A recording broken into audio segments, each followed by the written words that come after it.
శోధనలు. తర్వాత మరొకటి ఉంది, విభజన. ఇది ఎక్కువగా ఎక్కడ జరుగుతుందంటే సంఘాలలోను కుటుంబాల్లోనూ జరుగుతుంది. మీరు గమనించండి, ప్రారంభంలో విశ్వాసపు తొలినాళ్ళల్లో ఆసక్తిగా దేవుని వాక్యం వింటూ ఉంటాం.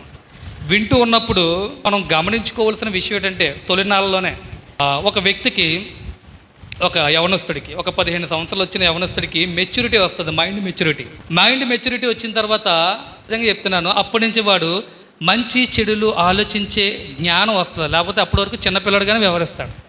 అప్పటి నుంచి మెచ్యూరిటీ వచ్చిన తర్వాత ఏది మంచి ఏది చెడు అని ఆలోచిస్తాడు.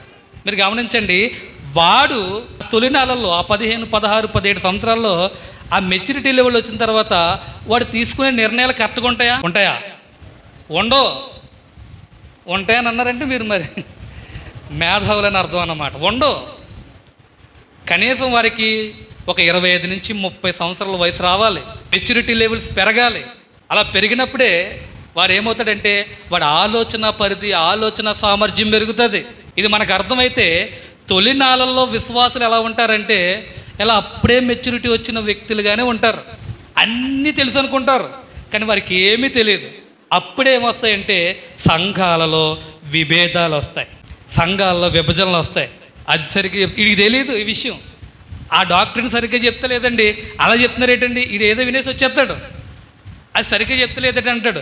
ఇక్కడ ఆల్రెడీ ఆ డాక్టర్లు ఆ ఏంటో, ఆ సిద్ధాంతాలు ఏంటో, ఆ వాక్యం ఏంటో, అలాంటి గొడవలన్నీ తేల్చేసుకుని పండితులైపోయి తలబండిపోయిన వాళ్ళు ఉంటారు.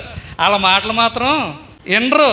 ఎందుకు వినరు? వాడి ఫీలింగ్ ఏంటంటే ఇదిగో నాకు అన్నీ తెలుసు, నాకు మెచ్యూరిటీ వచ్చింది, నేను విశ్వాసనే, నాకు ఎవరికి చెప్పక్కర్లేదు అనుకుంటాడు. నాకు పరిశుద్ధాత్మ దేవుని సహాయం ఉందని అనుకుంటాడు. అనుకుని వాడు ఏం చేస్తాడంటే ఇది తప్పు చెప్తున్నారు, ఇక్కడ కరెక్ట్గా చెప్తలేదు, మీరు తప్పు చెప్తున్నారని ఎద్దేవా చేసే ప్రయత్నాలు చేస్తారు. కొంతమంది గురించి నేను మాట్లాడుతున్నాను, అందరూ అలా ఉండరు.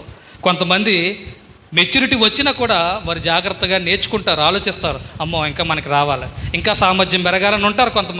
కొంతమంది ఆపుకోలేని వాళ్ళు ఏం చేస్తారంటే ఎలాంటి పనులు ఏం చేస్తారు, వాళ్ళకి తెలియని మాటలని చెప్పేసి సంఘాలను విభజిస్తారు, కుటుంబంలో తప్పుడు సలహాలను చెప్తారు, స్నేహితుల మధ్య వైరభావాన్ని కలిగిస్తారు, ఎలాంటి విభేదాలు కలిగించి విభజన చేసి అపార్థాలు సృష్టిస్తారు.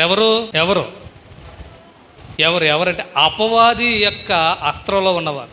ఒక మాట ఉంటుంది, ఒకసారి మనం చదువుదాం. తిమోతికి రాసిన 2వ పత్రిక 2వ అధ్యాయము 24, 26 వచనం ఒకసారి చదువుకుందాం.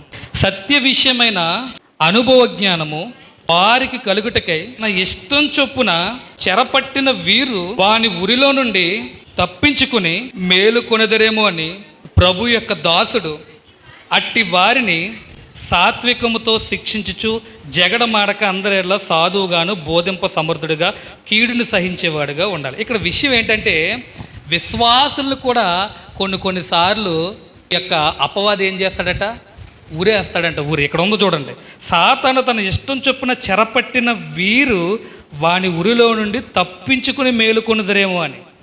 అంటే విశ్వాసులను కూడా సాతాను ఏం చేస్తున్నాడని చెప్తున్నాడు, ఇక్కడ చెరపడతాడు, బంధిస్తాడు. వింటున్నారా? విశ్వాసులను కూడా సాతాను ఇక్కడ చెరపట్టి అంటే బంధించే ప్రయత్నం చేస్తాడు. ఆ బంధించే ప్రయత్నం చేసినప్పుడు వారు ఎలా ఉంటారంటే పైన చెప్తున్నాడు, నేర్పులేని మూడుల వితర్కములు జగడములను పుట్టించునని ఎరిగి అట్టి వాటిని విసర్జించుము. వారికి ఏమీ రాదు, కానీ మూఢత్వంతో వాడు ఏం చేస్తాడంటే కొన్ని విషయాలు వాదిస్తూ ఉంటాడు. ఎందుకు అలా మూర్ఖంగా ప్రవర్తిస్తున్నాడంటే వాడు అపవాది, వాడు రాస్తారేంటి వాక్యం అనే జెండు బామ్ అన్నమాట. అలా రాసినప్పుడే వాడు ఏమవుతాడంటే జాగ్రత్త పడతాడు.